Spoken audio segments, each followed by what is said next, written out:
Et si on se faisait un petit unboxing?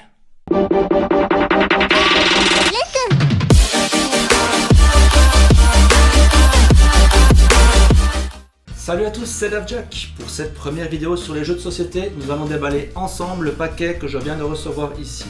Il contient la campagne Les 5 supplices du jeu de rôle L'Appel de Cthulhu. Ici, c'est l'édition Prestige Ombre que nous allons découvrir ensemble. Mais en fait, c'est quoi un jeu de rôle? Selon le site de la Fédération française de jeux de rôle, en une phrase, le jeu de rôle est un jeu où chaque participant interprète un personnage et participe à la création d'une fiction collective.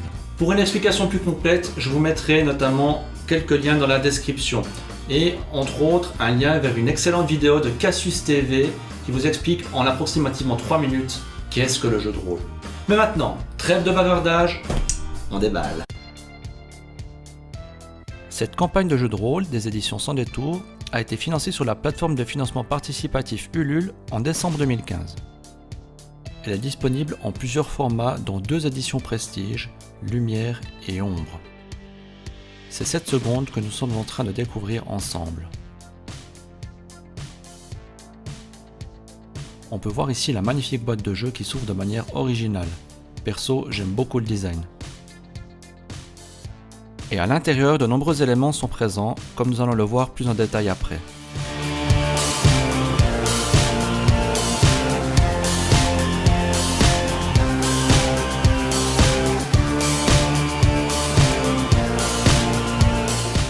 Ici, l'écran de jeu qui a une illustration magnifique.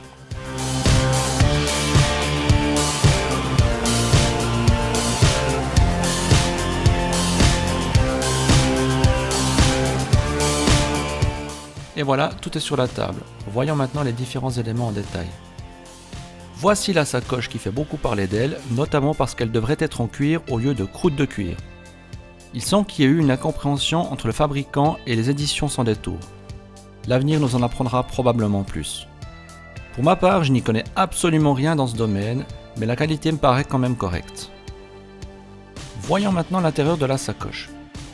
Il est divisé en 2 compartiments et une poche à fermeture éclair. À l'avant, on trouve encore une poche à fermeture éclair ainsi qu'une autre à fermeture à sangle.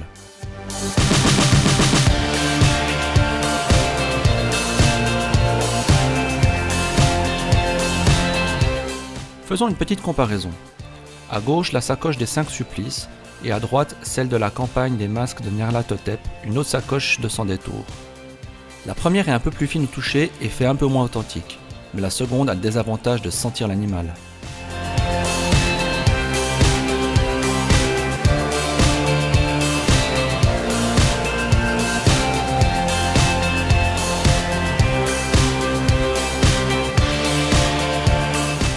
Voici les livres de la campagne. Sur la première rangée, ce sont les 6 livrets de la campagne qui contiennent les 13 scénarios de l'histoire. Sur la deuxième rangée, on trouve un livret de campagne et un recueil contenant 5 scénarios en complément de l'histoire du jeu. Les livrets sont souples, ce qui a l'avantage de les rendre moins fragiles au transport. Concernant le contenu, on a droit à de la qualité Sans Détour, un contenu bien présenté et richement illustré.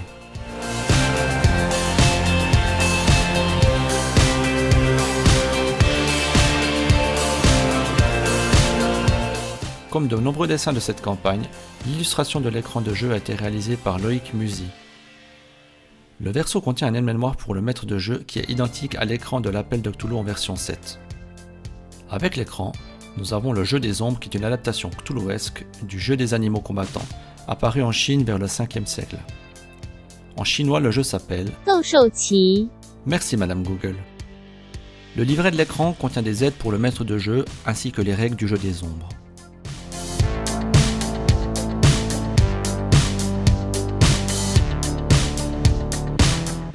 Ce journal de voyage de Louis Lonsdale servira dans le jeu.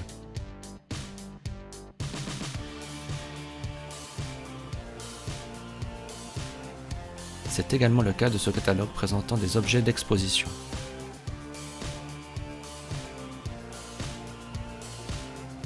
Bien pratique, une fiche de personnage plastifiée avec un design adapté à la campagne permettra de rapidement faire des photocopies pour les joueurs. Voici toutes les aides de jeu prêtes à être utilisées. J'évite de vous les montrer trop en détail pour ne pas vous spoiler. Dans ce tas, il y avait également un petit journal nommé l'Aurore asiatique, mais ça m'a échappé. Cette boîte de goodies contient plusieurs objets utiles. Des stands pour poser les personnages non joueurs sous forme de pions de jeu, des clips pour les suspendre sur l'écran du jeu, 5 pièces de fortune en métal qui serviront aux joueurs durant leur partie, des cartes de personnages non joueurs à utiliser lors de la campagne. On appelle ça des PNJ dans le jargon du jeu de rôle. Et d'autres cartes de tatouage en dessous que l'on ne voit pas sur la vidéo. Et ces grandes cartes décrivent différentes créatures.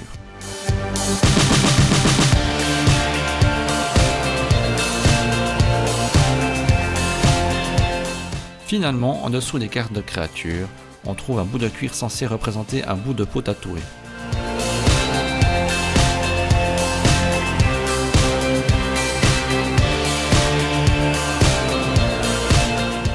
Une fois de plus, ce sont des tours nougat en nous mettant à disposition de nombreuses cartes géographiques d'excellente qualité. Celles-ci aideront les joueurs à se situer lors des différentes scènes du jeu. Ces lithographies sont également dessinées par Loïc Musy et elles sont tout simplement magnifiques. Mention spéciale à la petite fille au bord de l'eau que j'adore.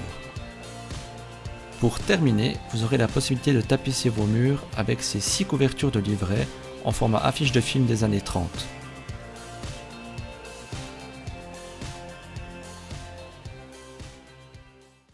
Voilà, c'est tout pour ce déballage. J'espère que ça vous aura plu. Si c'est le cas, n'hésitez pas à mettre un pouce vers le haut, à mettre dans les commentaires votre avis sur cette campagne, vos éventuelles questions ou même votre avis sur le jeu de rôle. J'aurai du plaisir à partager avec vous. Dans une future vidéo, nous parlerons du lien entre le jeu de rôle et davjack.com, le blog qui est associé à cette chaîne YouTube.